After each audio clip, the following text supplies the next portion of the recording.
A philosophy of mine, Purdeep, is that people don't want to know how much you know until they know how much you care.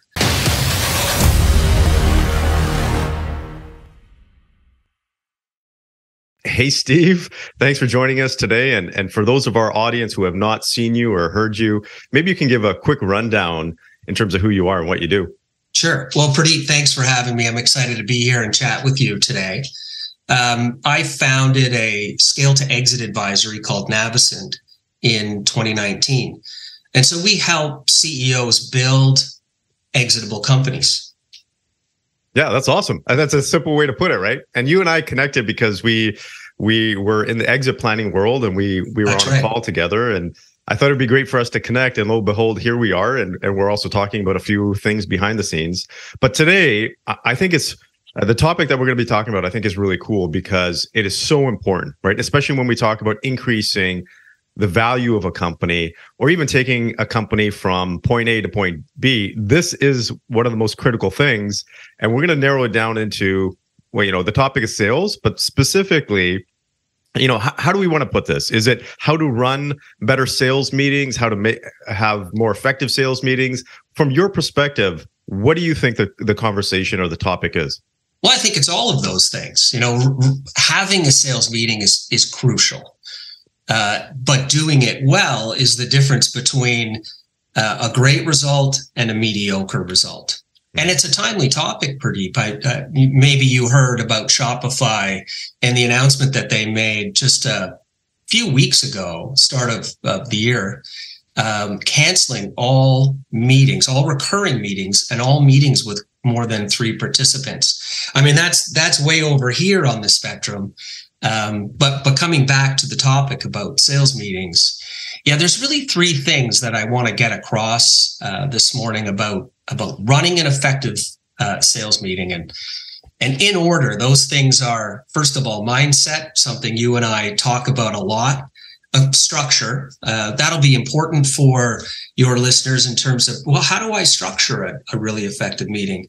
And then the 1% rule.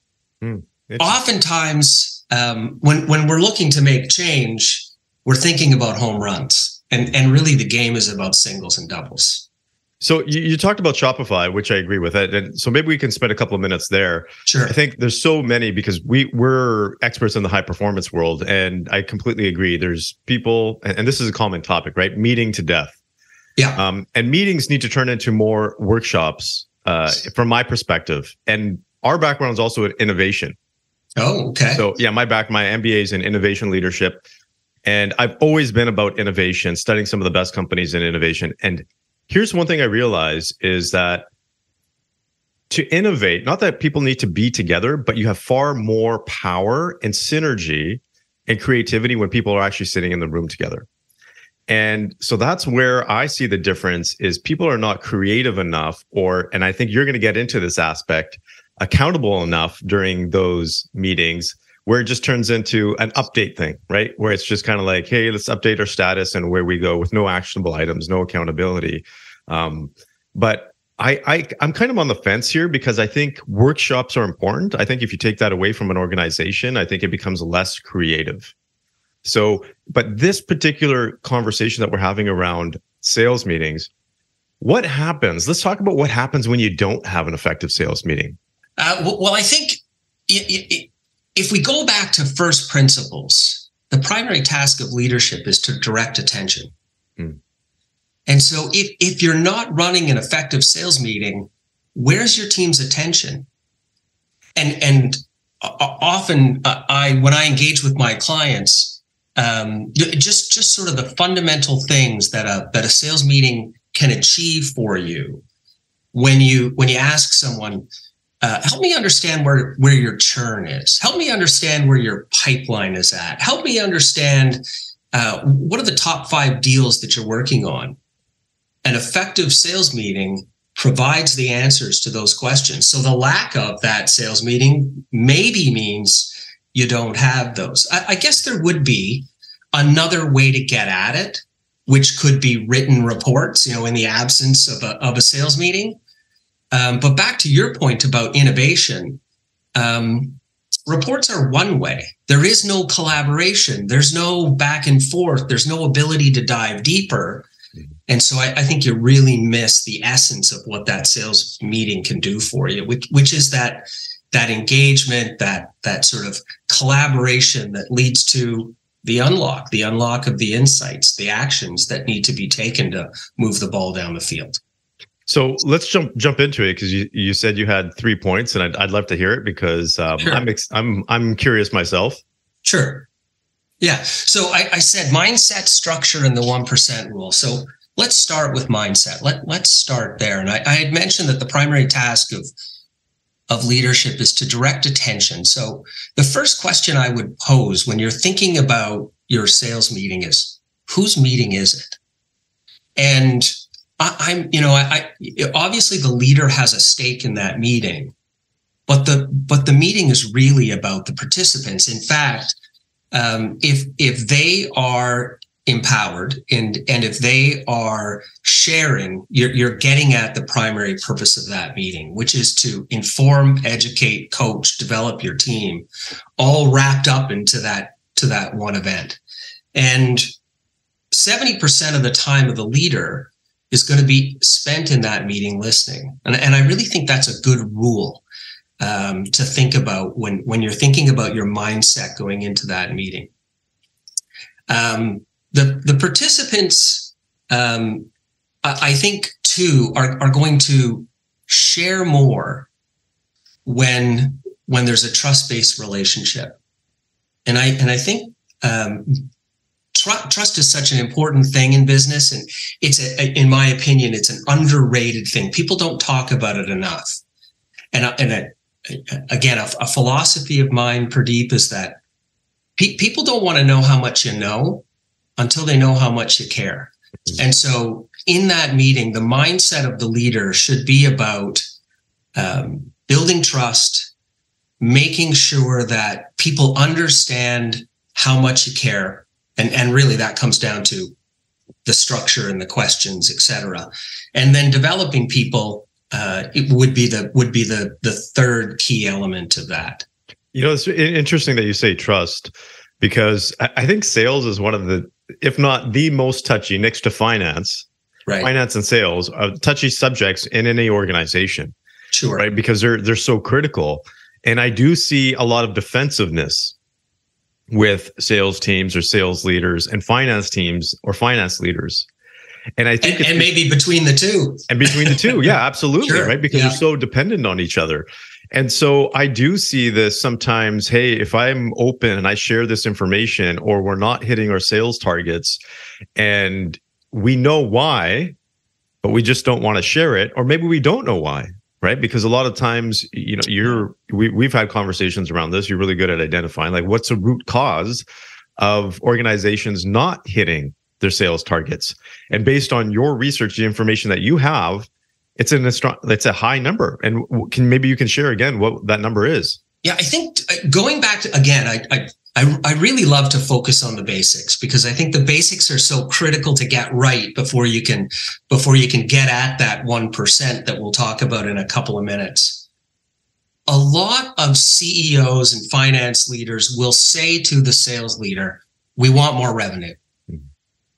You can't manage revenue.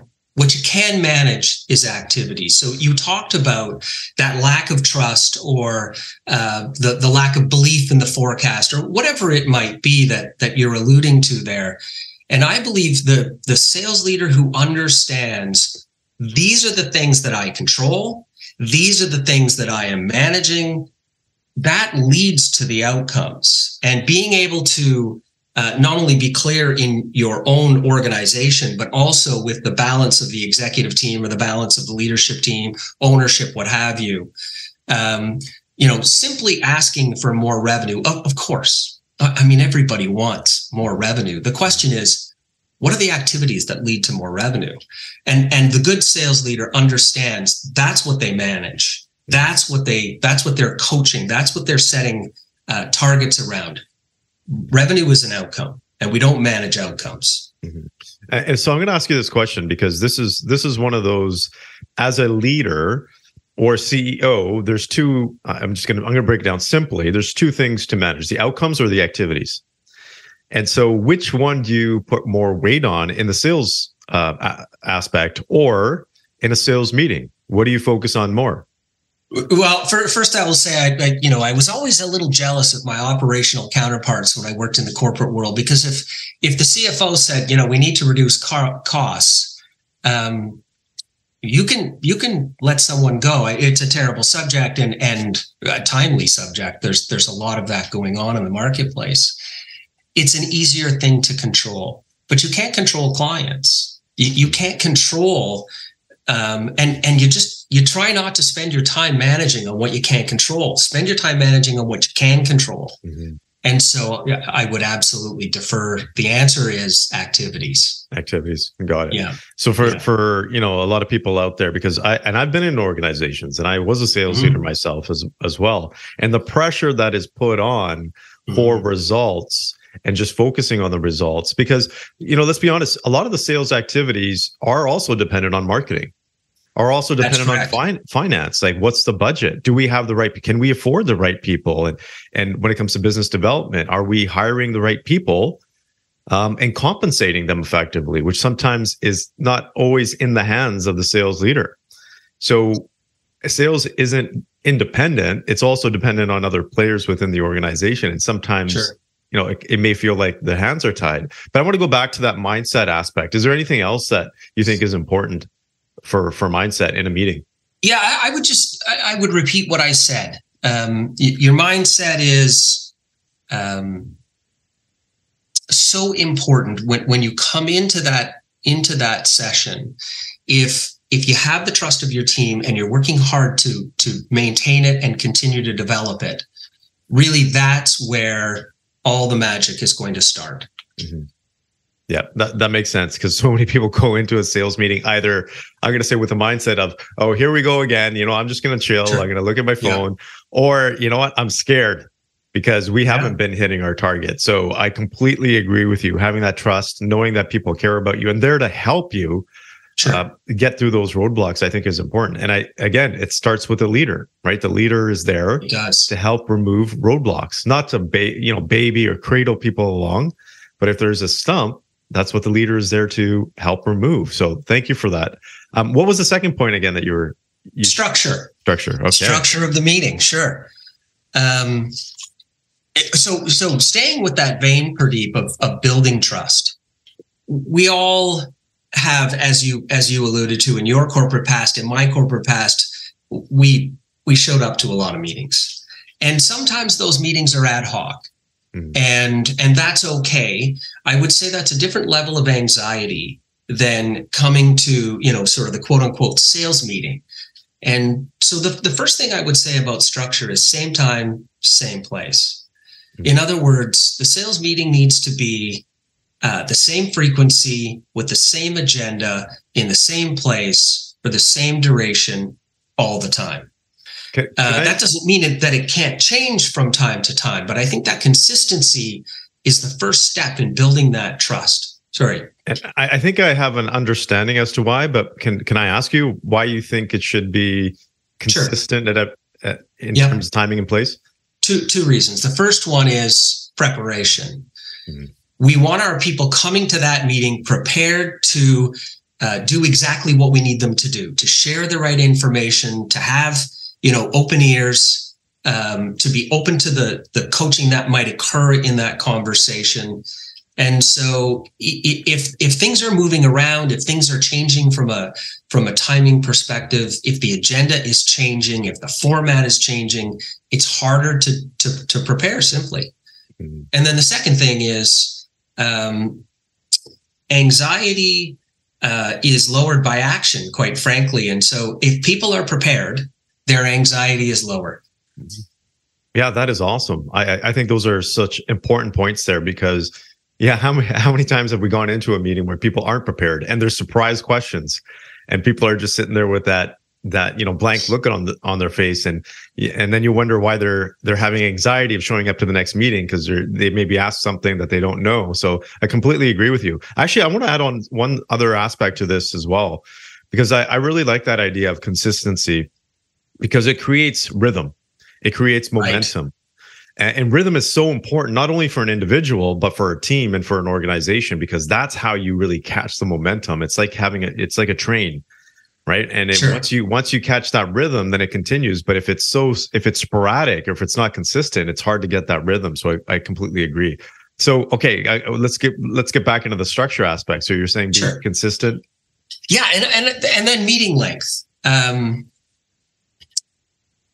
I think we should probably define exactly what we're referring to here, because a sales meeting can mean different things depending upon size and complexity of organization or vertical or what have you. So what I'm referring to here today is the direct sales leader with the sellers in the room. So maybe that's an organization, call it a smaller or mid-sized business. We're not talking about, a VP of sales in a $500 million organization who's having his or her sales meeting with their leadership team. I'm one level below that. Yeah, you're talking about the front line, right? Talking about the front line, boots on the ground. Yeah, and so I would say that again, if we can get it done in an hour, fantastic. That would be great. But starting on time, same place, same time every week, and ending on time is another really important, I would say, criteria in getting the structure right. I think you got to respect the fact that everyone's busy, or at least we sure hope they are. Hey, so start on time, same place, end on time, and then in between, we need an agenda. Mm-hmm. If you want to control a meeting, set the agenda. And there's a format that I like to follow. There's variations on this theme, but I always like to start with personal check-ins, or let's call it good news. Let's get people in the right frame of mind when we're sitting down about to share some information. So I tend to go around the room and do a check-in, and the focus is typically on good news. What good thing is going on? Doesn't need to be business wise. It can absolutely be personal, family, health, what have you. But let's start off in that right frame of mind. Yep, that makes sense. So you got the mindset, you got the structure. Is there anything else with structure that you had in mind? Yeah. So in a sales organization, we've already established that the thing you can manage is activities. Mm-hmm. Outcomes are what we want. Activities are how we get there. If the CEO comes to the sales leader, or the owner of the business comes to the sales leader and says, I want more revenue, the first question you might ask is that from new customers or existing customers? Now, when I say asking the question, I'm not suggesting you go back to the CEO and ask him to help you figure out how to do your job. But I'm saying that there's an art to understanding what is more revenue. And so the activities are tied to the outcome that you're looking to achieve, and they're different. And I only bring that point up to illustrate the second item on the agenda, which is the scorecard review. Mm-hmm. So we have to have a scorecard.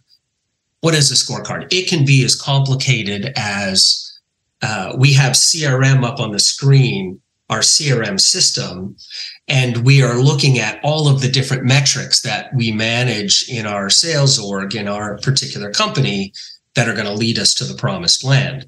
Or it could be an Excel spreadsheet, or it could just be the list of things that in your business that you cover each and every meeting. But that scorecard review is the next most important item. And can I just jump in there? Because sure, of course. With the scorecard, how simple or how complex, I know you were talking about the CRM, but how granular should a person go, should a business leader go, or a sales leader in the scorecard? I'm going to sound like a politician, and I'm going to say it depends. I don't mean to be vague. Let me try to expand on that answer. Let's assume, for the sake of argument, that new business development is an important scenario in this particular case. So we have a go-get number. We have a number that is the gap between what we expect might repeat in our sales year, less our churn, and our new target. So there's a gap there. And we have a sales process, and our sales process might have 4 steps or 6 steps or 8 steps, depending again on the complexity of the product and how the customer buys. So we would look at the metrics in different areas, but in our sales stages, for instance, how many deals are in the closing stage, how many deals are in the presenting stage. Mm-hmm. It's that kind of idea. So what I would say to sort of sum this up and make it as clear as I can, take the goal, reverse engineer it into the daily activities, weekly activities, and monthly activities that the sellers need to perform to get to the goal. And those are the metrics that the scorecard is going to highlight. Got it. So you want to get down to the activities, and whether it's complex or simple, you want to get down to the root and see where people are at. Yeah, well said. You got it. Okay, yeah. Awesome. So, all meetings lead to actions and outcomes. At least good ones do, or should. And so the next item on the agenda is, what did we commit to doing last meeting? And maybe your meetings are weekly, maybe they're bi-weekly, maybe they're monthly. Whatever it is, we got to record those actions, mm-hmm. and then we got to go back to them. Mm-hmm. And we have to have the conversation around, Purdeep, you said you were going to make 10 calls last week. Did you do the 10 calls? Mm-hmm. Ideally, again, you're using some kind of system to record that, so there's visibility.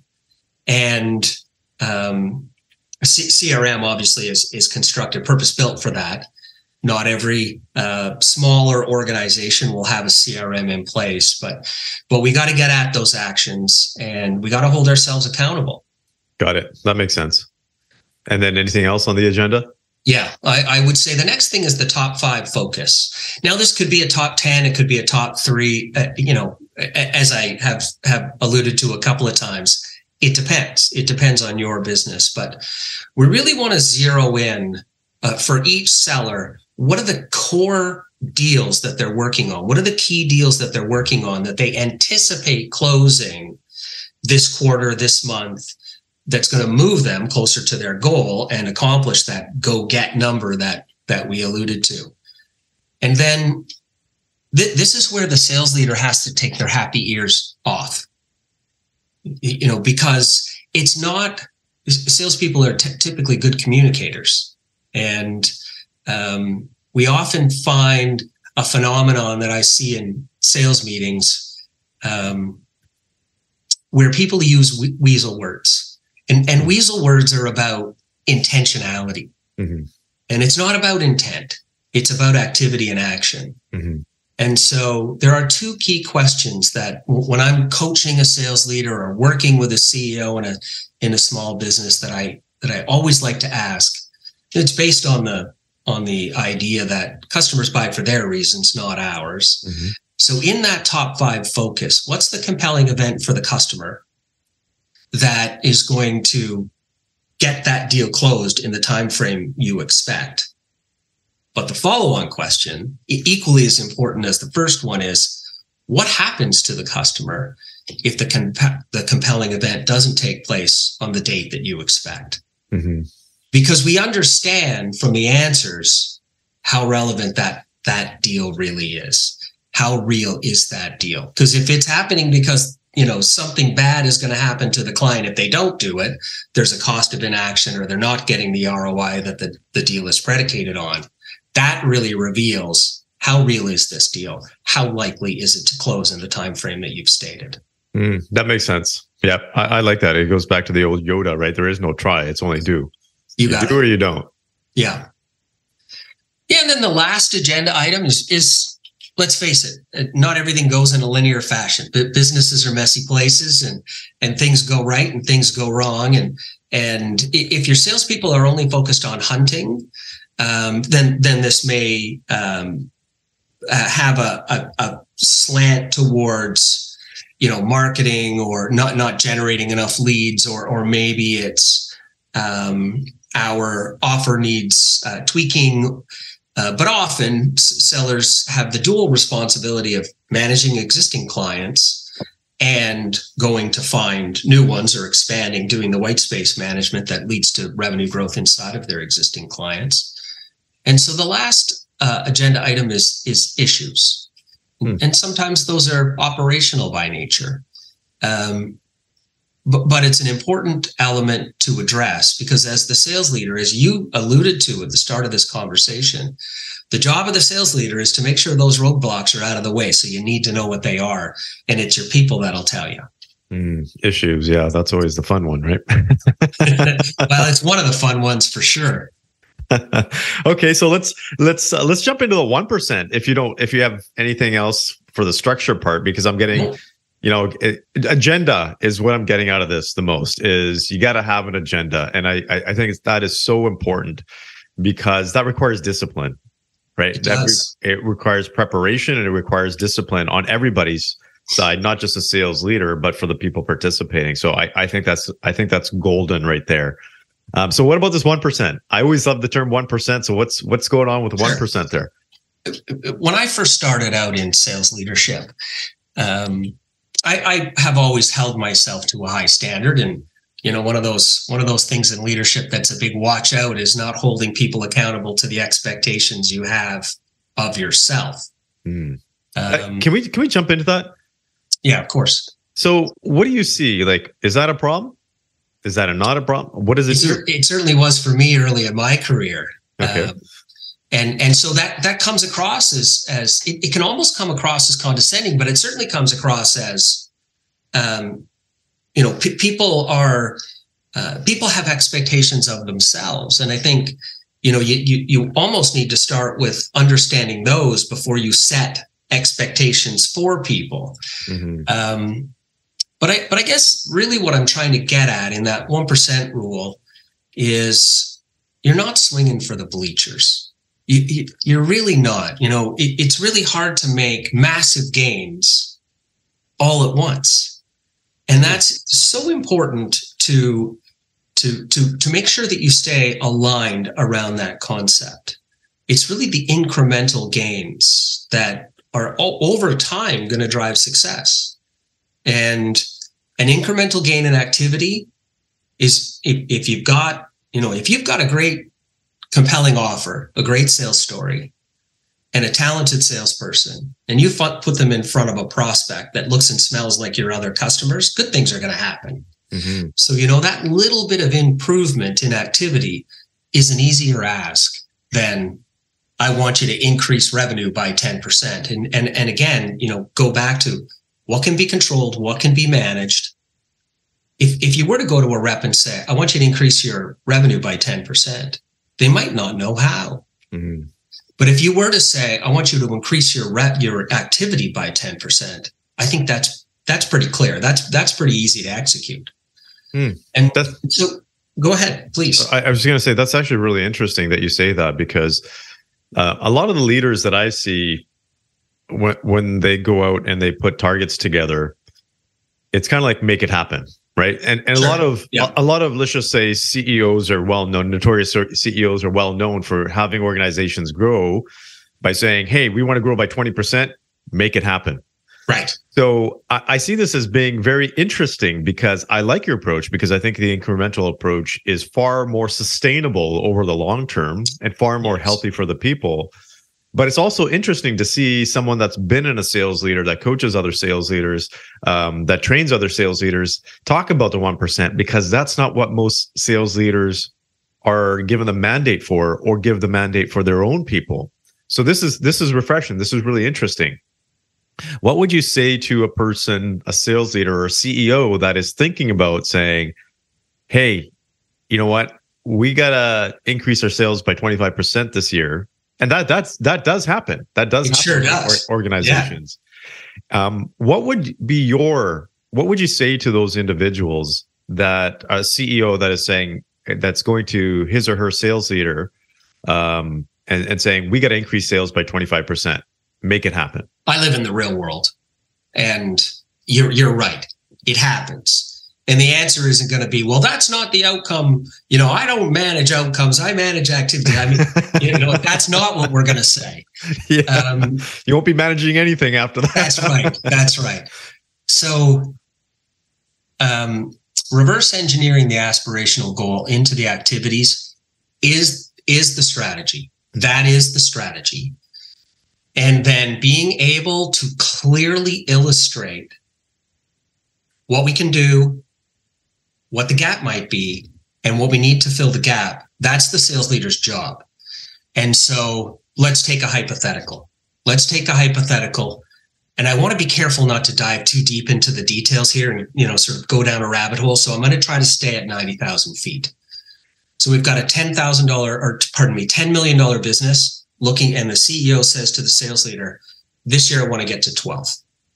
All right. So our average deal size is $50,000.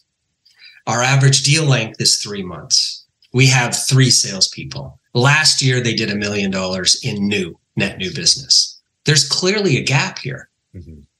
So there is an opportunity. This is all going to be math based. I mean, one of the things that I've always coached salespeople to improve upon is their ability to speak Excel. There's a gap in the world in between salespeople and leaders. And what's important here, this is an internal gap and an external gap. So when I say external gap, if you're selling something to a CFO of a target client, they talk in Excel. They talk about velocity of cash and return on investment and those sorts of terms. Salespeople need to understand, and that starts with the sales leader. So when I say the sales leader needs to do some math here, that's kind of conceptually what I'm referring to. The sales leader needs to build the game plan based on numbers, reverse engineering that go get, and go back to the leader, to the CEO and say, here's where we are.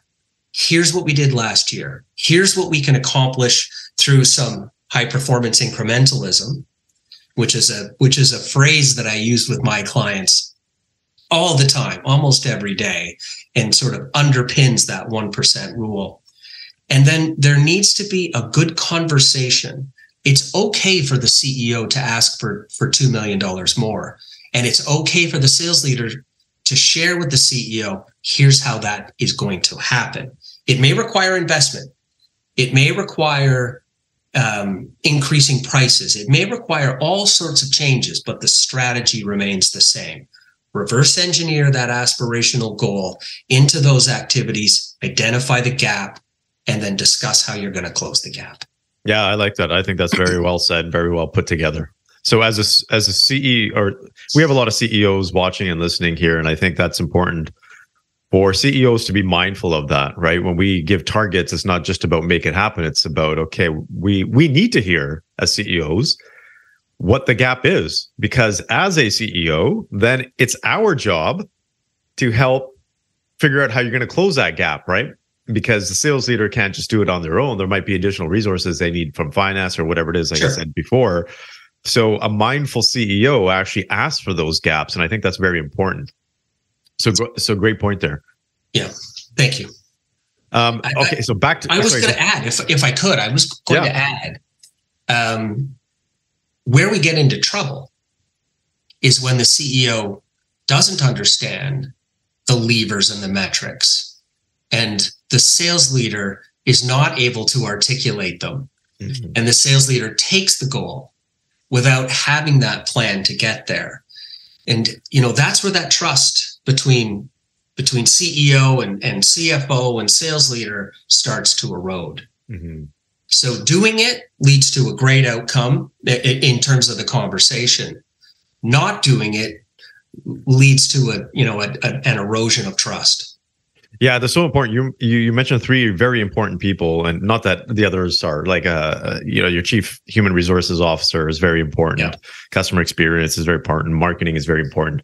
But I'm just going to kind of weigh in on this because I do believe that the foundation of an organization is built around those 3 roles, right? The chief executive officer, the CFO, and the sales leader. Not that anyone else is not as important. That's not what I'm saying, but I'm saying that is just kind of like the fundamental core I think that drives profit and revenue. So I'm already thinking of, okay, we got to bring that up at some point and have a conversation specifically around that. But in this particular, we could say episode, I want to focus in back on the sales meeting. So the 1% that you're saying, the incremental, very, very important.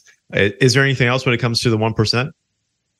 I'd say one more thing, which is keep score. And so what does that look like in a sales meeting? Let's again, we're using illustrative examples here. So illustrative example, your sales meeting is weekly. Once a month, hand out a sheet of paper and have people rate the meeting on a scale of 1 to 10. Have the participants rate the meeting on a scale of 1 to 10. And you're trying to hit an 8, 9, or 10. And so if you're not getting 8, 9, or 10, your next meeting starts with, good news, personal check-ins, and then there's another agenda item inserted in there, which is give me feedback on what would help improve this meeting. Or maybe you do it right in the moment when you get the feedback. But the point is, if the meeting is about them and 70% of your time is spent listening, they're doing the talking.